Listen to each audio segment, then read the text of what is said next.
Hello, welcome to SLNS IAS academy. आज का हमारा टॉपिक सेक्युलरिज्म और सोशलिज्म से रिलेटेड है। इस तस्वीर में आपको एक समाचार की हेडलाइन दिख रही है जो एक विवादित राजनीतिक मुद्दे पर आधारित है। इसमें बोला गया है कि आरएसएस ने कभी भी डॉक्टर बाबा साहेब अम्बेडकर के संविधान को नहीं माना। ऐसा किसने बोला है? विपक्ष ने, ओपोजिशन ने। कब बोला? जब आरएसएस के लीडर ने धर्मनिरपेक्षता और समाजवाद पर टिप्पणी की, कमेंट किया। क्या कमेंट किया उन्होंने? आरएसएस के महासचिव का कहना है कि संविधान की प्रस्तावना प्रियम्बल से धर्मनिरपेक्ष और समाजवादी शब्दों को हटाने पर पूर्ण विचार किया जाना चाहिए। उनके अनुसार ये शब्द डॉक्टर अंबेडकर द्वारा तैयार मूल प्रारूप में नहीं थे और 1976 में 1976 में आपातकाल के दौरान 42वें संविधान संशोधन के तहत जोड़े गए थे। 42nd अमेंडमेंट के टाइम जोड़े गए थे।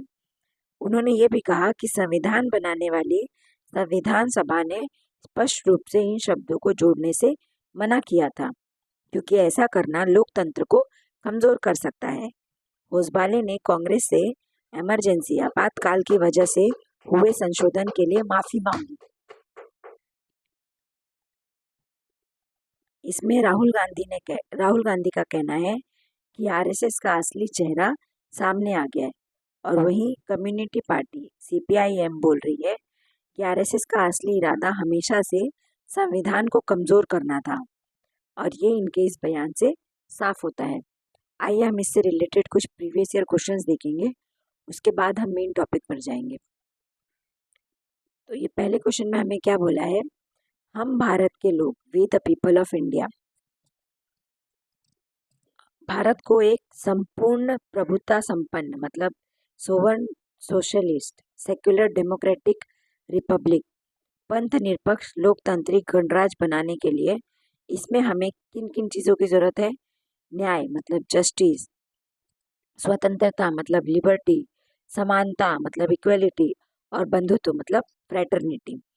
इन मूल की सभी नागरिकों के लिए सुनिश्चित करने की बात कही गई है और इसमें एक प्रस्तावना दिया है। उसमें बोला है कि हमारे संविधान सभा ने इस तारीख को संविधान को दर्शाया है।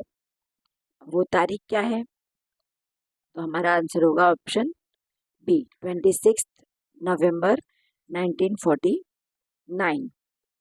संविधान सभा ने 26 नवंबर 1949 को संविधान को स्वीकृत मतलब अधिनियमित और आत्मपित मतलब अडॉप्ट और इनेक्ट किया था।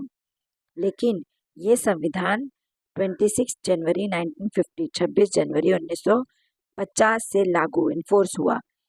इसी दिन को हम गणतंत्र दिवस के रूप में मनाते हैं। अब कुछ बातें इसमें जो हमें याद रखनी चाहिए UPSC, SSC और स्टेट PCS के लिए। पहला, संविधान को अपनाया कब गया था? तो क्या होगा? 26 नवंबर 1949। दूसरा, संविधान लागू कब हुआ था? तो 26 जनवरी 1950। और तीसरा, संविधान सभा की पहली बैठक कब हुई थी? तो वो हुई थी 9 दिसंबर 1946। ये तीन चीजें हमें याद होनी चाहिए। अब हम देखते हैं सेकंड क्वेश्चन। इसमें हमसे पूछा गया है कि 26 जनवरी 1950 26 जनवरी 1950 को भारत का संविधान दर्जा क्या था? मतलब कॉन्स्टिट्यूशनल स्टेटस क्या था 26 जनवरी 1950 को? तो इसमें हमें 4 ऑप्शन दिए गए। पहला, एक लोकतांत्रिक गणराज्य डेमोक्रेटिक रिपब्लिक। दूसरा, संप्रभु लोकतांत्रिक गणराज्य मतलब सोवरेन डेमोक्रेटिक रिपब्लिक। तीसरा, प्रभुता संपन्न धर्मनिरपेक्ष लोकतांत्रिक गणराज्य सोवरेन सेक्युलर डेमोक्रेटिक रिपब्लिक। और चौथा, प्रभुता संपन्न समाजवादी धर्मनिरपेक्ष लोकतांत्रिक सोवरेन सोशलिस्ट सेक्युलर डेमोक्रेटिक। तो हमारा आंसर क्या होगा? Option B, sovereign democratic republic. जब संविधान 26 जनवरी 1950 को लागू हुआ था उस समय प्रस्तावना मतलब प्रियम्बल में सोशलिस्ट और सेक्युलर शब्द नहीं थे। ये दोनों शब्द बाद में 1976 में ऐड किए गए। 1976 में जब 42nd अमेंडमेंट हुआ, उस टाइम पे ये दोनों वर्ड ऐड किए गए। मतलब 1950 में भारत एक सोवरेन डेमोक्रेटिक रिपब्लिक था, मतलब स्वतंत्र लोकतंत्र गणराज्य था। उस समय सोशलिस्ट और सेक्युलर को औपचारिकता रूप से संविधान में शामिल नहीं किया गया था। तो ये हमें इसमें क्या याद रखना है कि सोशलिस्ट और सेक्युलर ये कब जोड़े गए थे? 42nd अमेंडमेंट 1976, 42वां संविधान संशोधन 1976 में। ठीक है, अब हम देखते हैं नेक्स्ट क्वेश्चन। इसमें हमसे बोला गया है कि भारत का संविधान अपनी मूल रचना मतलब बेसिक स्ट्रक्चर को संघवाद, फेडरलिज्म, धर्मनिरपेक्षता, सेक्युलरिज्म, मौलिक अधिकार, फंडामेंटल राइट्स और लोकतंत्र, डेमोक्रेसी के आधार पर परिभाषित करता है। सेकेंड स्टेटमेंट में क्या बोला गया है? भारत का संविधान न्यायिक पूर्णावलोकन मतलब जुडिशियल रिव्यू का प्रावधान करता है, जिससे नागरिकों को स्वतंत्रता, सुरक्षा रहे और संविधान के मूल आदर्श भी सुरक्षित रहे। तो इसमें पूछा गया है कि which of the following statement are correct. तो पहला स्टेटमेंट हमारा राइट है, क्योंकि बेसिक स्ट्रक्चर डॉक्ट्रिन को सुप्रीम कोर्ट ने केशवानंद भारती केस में बताया था। इसमें संघवाद, धर्मनिरपेक्षता, मौलिक अधिकार, लोकतंत्र, न्यायिक स्वतंत्रता आदि ये सब शामिल किए गए थे। इन्हें संसद संशोधन करके भी हटाया नहीं जा सकता, मतलब इन्हें कॉन्स्टिट्यूशनल अमेंडमेंट करके भी हटाया नहीं जा सकता। सेकंड ऑप्शन क्या है? सेकंड ऑप्शन भी हमारा राइट है, क्योंकि भारत के संविधान में न्यायिक पुनरावलोकन मतलब जुडिशियल रिव्यू का विचार शामिल है। इसका मतलब सुप्रीम कोर्ट और हाई कोर्ट यह देख सकते हैं कि कोई कानून संविधान के खिलाफ तो नहीं, यह नागरिकों की स्वतंत्रता और संविधान के आदर्शों की रक्षा करता है। तो हमारा आंसर क्या होगा? Option C, both 1 and 2। अब इसमें याद रखने वाली बात क्या है?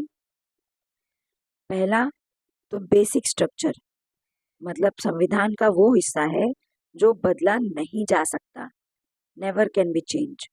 और दूसरा जुडिशियल रिव्यू, अदालत ये देख सकती है कि संसद द्वारा बनाया कानून संविधान के अनुसार है या नहीं, उसमें कुछ बदलाव नहीं कर सकती, ना उसके लिए कुछ फैसला दे सकती है, लेकिन ये देख सकती है कि वो उस कानून को लागू हो रहा है या नहीं। आइए अब हम नेक्स्ट क्वेश्चन देखते हैं। इसमें हमसे पूछा गया है कि भारतीय संविधान कॉन्स्टिट्यूशन जाति व्यवस्था मतलब कास्ट सिस्टम को मान्यता क्यों नहीं देता? तो इसमें हमें 4 ऑप्शन है। पहला, क्योंकि भारत एक धर्मनिरपेक्ष सेक्युलर देश है। दूसरा, जाति व्यवस्था असमानता को बढ़ाता है, इनइक्वालिटी को बढ़ाता है, जो संविधान के खिलाफ है, कॉन्स्टिट्यूशन के अगेंस्ट है। तीसरा, यह अस्पृश्यता मतलब अनटचेबिलिटी को जन्म देती है। और चौथा, ऑल ऑफ द अबव। तो हमारा आंसर क्या होगा? Option D, all of the above. क्योंकि संविधान में सबको बराबरी का अधिकार है, चाहे उनका धर्म, जाति या लिंग कुछ भी हो। जाति व्यवस्था समाज में भेदभाव, छुआछूत और असमानता फैलाती है। संविधान का उद्देश्य है समानता, न्याय और बंधुत्व देना, ना कि समाज को जातिवाद में बांटना। इसलिए भारत निरपक्ष है मतलब सेक्युलर है। कोई जाति या धर्म संविधान की नजर में ऊंचा नहीं है। संविधान अनुच्छेद 17 मतलब आर्टिकल 17 के तहत अस्पृश्यता अनटचेबिलिटी को पूर्णतः निश्चित किया गया है मतलब रद्द किया गया है। जातीय भेदभाव मौलिक अधिकारों का उल्लंघन करते हैं। आइए अब हम नेक्स्ट क्वेश्चन देखते हैं। इसमें हमसे पूछा गया है सेक्युलर शब्द का अर्थ क्या है?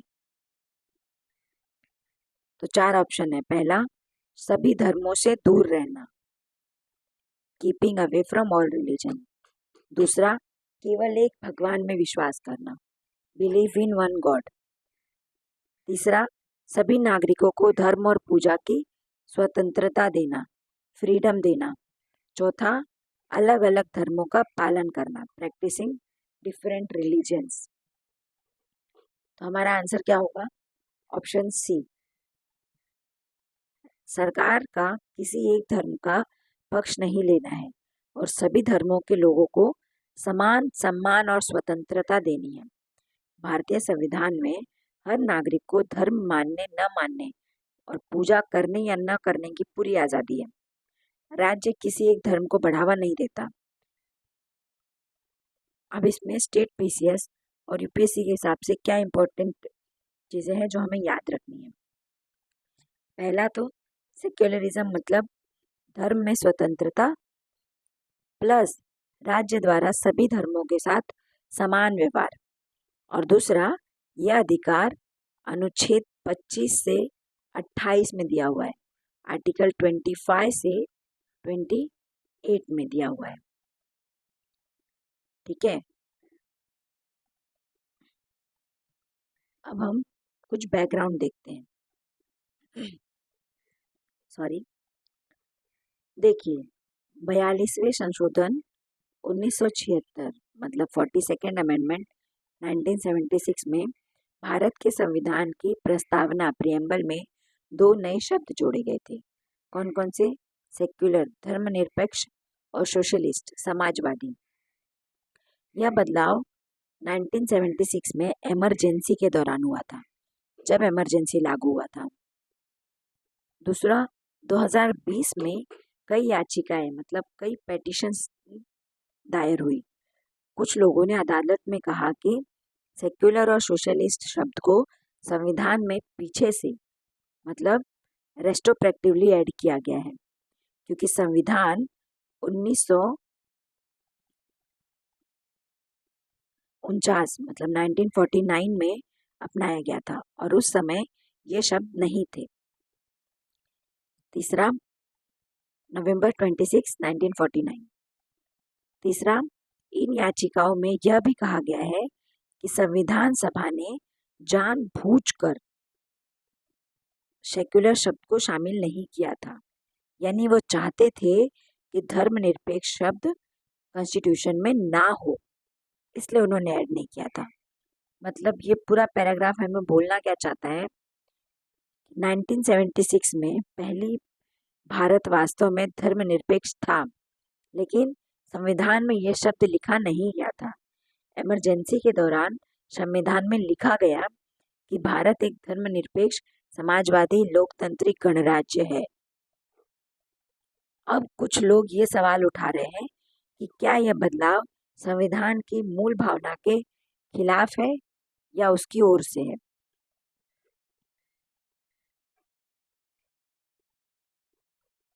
अब आइए हम सेक्युलरिज्म के बारे में देखते हैं। तो ये सेक्युलरिज्म मतलब क्या?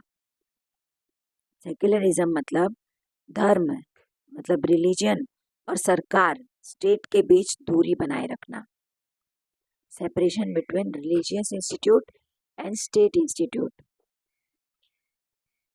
सरकार किसी धर्म को न माने, न उनका प्रचार करे और ना ही किसी एक धर्म को बाकी धर्मों पर प्राथमिकता दे। मतलब गवर्नमेंट ना तो उसको इन्फ्लुएंस करे, ना उसमें इन्वॉल्व हो और ना ही किसी एक को ज़्यादा वैल्यू दे। सरकार के कामकाज में धर्म का कोई हस्तक्षेप नहीं हो, जैसे शिक्षा हो गया, कानून बनाना हो गया, इन सब में स्कूल हो गया, सरकार बनाना हो गया, राजनीति हो गई, इन सब में धर्म का कोई भी जगह ना हो। अब सेक्युलरिज्म 2 प्रकार के होते हैं। सॉरी, पहला हार्ड सेक्युलरिज्म और दूसरा सॉफ्ट सेक्युलरिज्म। हार्ड सेक्युलरिज्म क्या है? इसमें धर्म आधारित सोच को पूरी तरह नकारता है। मानता है कि धर्म का कोई वैज्ञानिक आधार नहीं है। और वहीं सॉफ्ट सेक्युलरिज्म क्या है? ये सभी धर्मों के प्रति सहनशीलता और सम्मान की बात करता है। भारत इसी सिद्धांत को मानता है। मतलब इंडियन फिलोसॉफी क्या है? Soft secularism. भारतीय दृष्टिकोण से सर्वधर्म समभाव, मतलब सभी धर्मों का समान आदर करना। भारत में सरकार खुद को किसी धर्म से नहीं जोड़ती, लेकिन सभी धर्मों को बराबर देती है। चाहे वो कोई स्कीम्स हो या कुछ भी हो, सभी धर्मों के लोगों के लिए वो होता है। उदाहरण, भारत का कोई राजकीय धर्म मतलब ऑफिशियल रिलीजन नहीं है। सरकारी स्कूलों में कोई भी धर्म की शिक्षा नहीं दी जाती। मतलब क्या है कि भारत सॉफ्ट सेक्युलरिज्म को मानता है, हार्ड सेक्युलरिज्म को नहीं, जहाँ धर्म और सरकार में दूरी है, लेकिन सभी धर्मों को सम्मान भी है। अब हम भारतीय संविधान में धर्मनिरपेक्षता के प्रावधान देखेंगे, मतलब प्रोविजंस देखेंगे। पहला, अनुच्छेद 25, आर्टिकल 25। हर व्यक्ति को अपने धर्म को मानने, उसका पालन करने और प्रचार प्रसार करने की पूरी स्वतंत्रता है। यह व्यक्तिगत धार्मिक स्वतंत्रता की गारंटी देता है। मतलब पूरी फ्रीडम है प्रोफेशनल प्रैक्टिस और प्रोपोगेशन की, चाहे वो इंसान किसी भी रिलीजन का हो। अनुच्छेद 26, आर्टिकल 26। यह आर्टिकल हर धार्मिक समुदाय, मतलब सभी रिलीजियस ग्रुप को अपने धार्मिक कार्यों को प्रबंधित करने की आज़ादी है। जैसे कि मंदिर हो गया, मस्जिद हो गया, चर्च हो गया, इन सब की व्यवस्था की छूट है। फिर अनुच्छेद 27, आर्टिकल 27। ये किसी भी नागरिक को धर्म के प्रचार के लिए टैक्स, मतलब कर, टैक्स को हम हिंदी में कर बोलते हैं, कर देने के लिए मजबूर नहीं किया जा सकता। सरकार किसी धर्म विशेष को अधिक आर्थिक मदद नहीं दे सकती। अब अनुच्छेद 28, आर्टिकल 28। इसमें सरकारी स्कूल और कॉलेजों में धार्मिक शिक्षा या पूजा में शामिल होना अनिवार्य नहीं है। छात्र चाहे तो इससे दूर रह सकते हैं। मतलब जरूरी नहीं है कि अगर उस इंस्टीट्यूशन में कोई रिलीजियस वर्शिप हो रही है तो वहाँ के सभी बच्चों को उसको अटेंड करना ही है, ऐसा कोई कंपलसरी नहीं।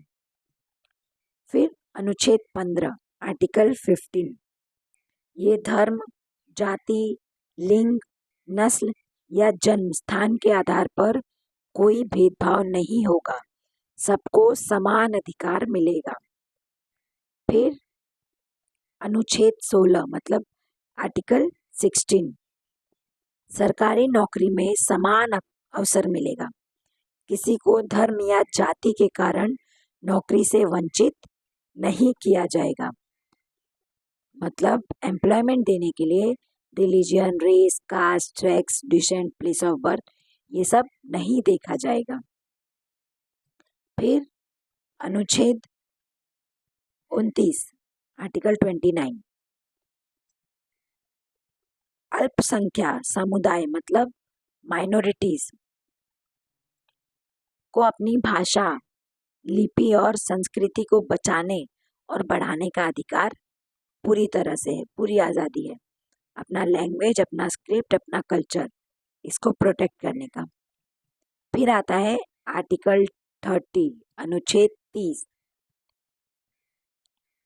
यह सभी धार्मिक या भाषा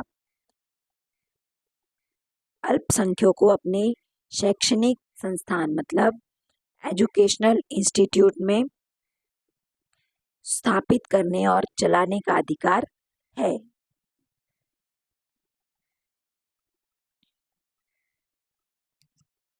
अब प्रियम्बल, प्रस्तावना, 1976 के 42nd कॉन्स्टिट्यूशनल अमेंडमेंट, मतलब 42वें संविधान संशोधन में यह जोड़ा गया कि भारत एक धर्मनिरपेक्ष मतलब सेक्युलर स्टेट है।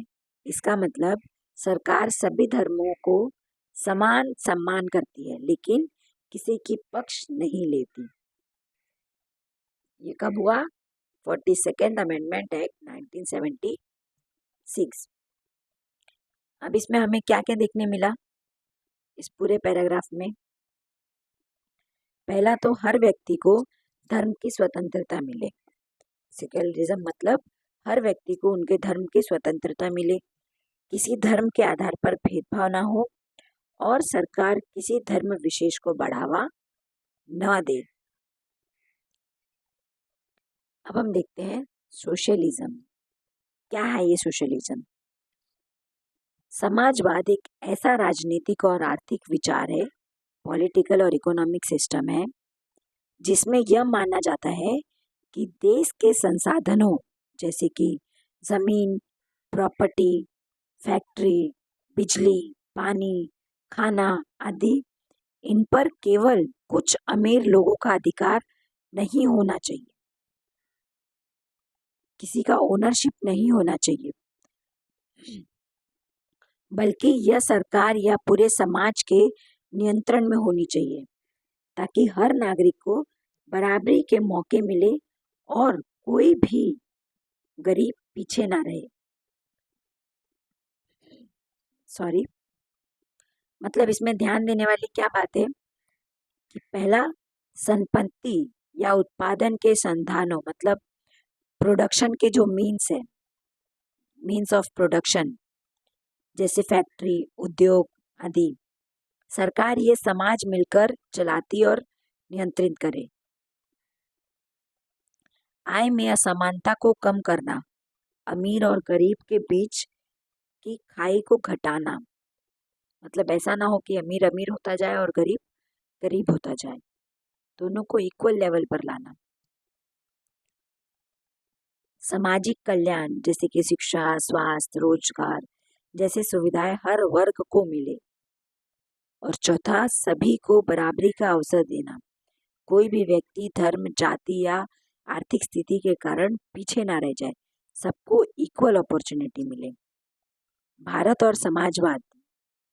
भारत के संविधान की प्रस्तावना में समाजवाद मतलब सोशलिज्म 1976 में जोड़ा गया था, 1976 में। कब? कौन से अमेंडमेंट में? 42nd अमेंडमेंट, 42वें संविधान संशोधन द्वारा। इसका मतलब है कि भारत हर नागरिक को बराबरी, न्याय और अवसर देने की कोशिश करता है, चाहे वह गरीब हो या अमीर हो। इसका सरल उदाहरण है सरकारी स्कूल, सरकारी अस्पताल, राशन प्रणाली, मनरेगा आदि योजनाएं समाजवाद की मिसाल है, क्योंकि यह सबका भला सोचते हैं, ना कि सिर्फ अमीरों का। अब समाजवाद के प्रकार और भारत की नीति, इंडिया की अप्रोच, इसके बारे में हम कुछ देखेंगे। पहला, लोकतांत्रिक समाजवाद, डेमोक्रेटिक सोशलिज्म। इसमें सरकार और निजी क्षेत्र मतलब प्राइवेट सेक्टर दोनों का साथ में काम करने की आज़ादी होती है, पार्टिसिपेशन होता है। सरकार जन कल्याण मतलब सोशल वेलफेयर के लिए योजना बनाती है, जैसे शिक्षा, स्वास्थ्य, गरीबी के लिए स्कीम, ये सब। यह सामाजिक न्याय, बराबरी और नियंत्रण को महत्व देता है, पर निजी संपत्ति खत्म नहीं करता। भारत में यही मॉडल अपनाया गया है। हमारा भारत कैसा है? डेमोक्रेटिक सोशलिज्म है। अब सेकंड है सामान्यवादी समाजवाद मतलब कम्युनिस्ट सोशलिज्म। इसमें सारी संपत्ति और उद्योग सरकार के अधिकार में होती है, मतलब उसमें स्टेट का, गवर्नमेंट का ओनरशिप होता है। निजी संपत्ति पूरी तरह से खत्म कर दी जाए, प्राइवेट प्रॉपर्टी खत्म हो जाती है। केवल राज्य मतलब सरकार ही उत्पादन और वितरण मतलब उत्पन्न चीजों को बांटने का काम करती है। मतलब means of production and elimination, ये दोनों काम सरकार ही करती है। ये मॉडल कहाँ पे है? चाइना। सबके दिमाग में पहले यही आया होगा। और पुराना रूस, सोवियत संघ और जैसे इन सब देशों में अपनाया गया है। अपने भारत में कौन सा है? डेमोक्रेटिक सोशलिज्म है, कम्युनिस्ट नहीं है।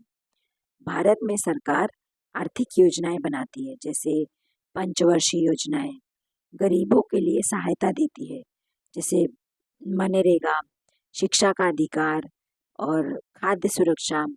लेकिन साथ ही निजी कंपनियों को भी काम करने देती है, जैसे रिलायंस, टाटा आदि। इसलिए हमारे भारत में सरकार प्लस प्राइवेट सेक्टर दोनों मिलकर विकास और समानता की कोशिश करते हैं। मतलब क्या हुआ कि भारत पूरी तरह साम्यवादी नहीं है, ना ही पूरी तरह पूंजीवादी है। मतलब भारत पूरी तरह कम्युनिस्ट भी नहीं है और पूरी तरह कैपिटलिस्ट भी नहीं है, बल्कि एक मिश्रित है, मतलब दोनों का मिक्सचर है। यहाँ सरकार समाज न्याय सुनिश्चित करती है और निजी क्षेत्र विकास में भी योगदान देती है। अब हम देखते हैं कॉन्स्टिट्यूशनल प्रोविजंस। संविधान में समाजवाद से जुड़े प्रावधान। पहला, preamble of the constitution. Bharat को एक समाजवादी राष्ट्र कहा गया है। प्रियम्बल में इंडिया को सोशलिस्ट नेशन कहा गया है। इसका मतलब है कि देश में सामाजिक, आर्थिक और राजनीतिक न्याय सबको मिलना चाहिए, चाहे वो गरीब हो, चाहे वो महिला हो, चाहे वो दलित हो, चाहे वो कोई अपंग हो, या चाहे वो अमीर हो, सबको। फिर अनुच्छेद 38, आर्टिकल 38, यह सरकार को कहता है कि ऐसा सामाजिक व्यवस्था, मतलब सोशल ऑर्डर बनाए जिसमें लोगों का कल्याण, वेलफेयर हो, समाज में असमानता, इनइक्वालिटी कम हो, जैसे अमीर गरीब, शहर गांव और ऊंची जाति नीची जाति, इन सब के बीच। फिर अनुच्छेद 39, आर्टिकल 39, सरकार को यह बताता है कि हर किसी को जीविका, रोजगार के साधन मिले, देश के संसाधनों का समान वितरण हो, ताकि केवल कुछ अमीर लोग ना फायदा उठाएं। और चौथा, राज्य के नीति निर्देश तत्व, मतलब directive principle of state policy, ये पार्ट 4 में है। ये वो मार्गदर्शक सिद्धांत है जिनसे सरकार को चलाना चाहिए। इनमें कई समाजवादी सिद्धांत हैं, जैसे गरीबों, महिलाओं, बच्चों और पिछड़े वर्ग का कल्याण, शिक्षा, स्वास्थ्य, पोषण और रोजगार में सुधार, और संपत्ति का सामाजिक उद्देश्य के लिए इस्तेमाल। मतलब भारत संविधान समाजवाद को एक महत्वपूर्ण आदर्श मानता है। इसका उद्देश्य है हर नागरिक को बराबरी, न्याय और जीवन की गरिमा देना। अब हम देखेंगे कॉन्स्टिट्यूशनल अमेंडमेंट्स। पहला है 42nd अमेंडमेंट 1976, 42वां संविधान संशोधन 1976। यह संशोधन आपातकाल, मतलब इमरजेंसी के दौरान किया गया था। प्रस्तावना में 2 नए शब्द जोड़े गए थे, समाजवाद, सोशलिस्ट, और धर्मनिरपेक्ष, सेक्युलर। इसका मकसद था भारत को समाजवाद, न्याय, धार्मिक समानता और समान अवसर देना, राष्ट्र घोषित करना, इक्विटेबल सोसाइटी का कमिटमेंट देना। फिर सेकंड है 44th अमेंडमेंट 1978, 44वां संविधान संशोधन 1978। यह संशोधन आपातकाल के बाद किया गया था। ये कब किया गया था? पोस्ट इमरजेंसी, इमरजेंसी के बाद। इसका उद्देश्य था लोगों के मौलिक अधिकार मतलब सिविल लिबर्टीज को फिर से मजबूत करना। 42वें संशोधन में सरकार को मिली अत्यधिक शक्तियों को कम करना। 42nd अमेंडमेंट में जो पावर्स स्टेट को मिली है उसको कम करना, रिड्यूस करना। तीसरा हम देखेंगे बेसिक स्ट्रक्चर डॉक्ट्रिन, मूल संरचना सिद्धांत। बेसिक को हम मूल संरचना सिद्धांत। यह सिद्धांत 1973 के केशवानंद भारतीय केस में सुप्रीम कोर्ट ने दिया था। इसका मतलब संविधान की मूल आत्मा मतलब कोर वैल्यू जैसे लोकतंत्र, धर्मनिरपेक्षता, सोशलिज्म, समाजवाद, न्यायिक स्वतंत्रता और इन सब जैसे कोई भी संशोधन बदला नहीं सकता।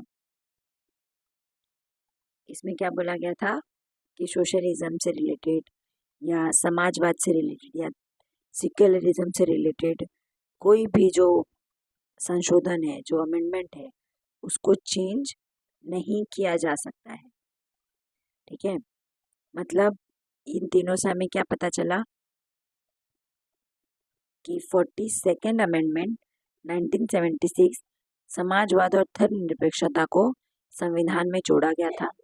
मतलब सोशलिस्ट और सेक्युलरिज्म इन्हें ऐड किया गया था। ठीक है, फिर 44th अमेंडमेंट 1978 इसमें जनता के अधिकारों की रक्षा के लिए किया गया था। यह इमरजेंसी के बाद बनाया गया था।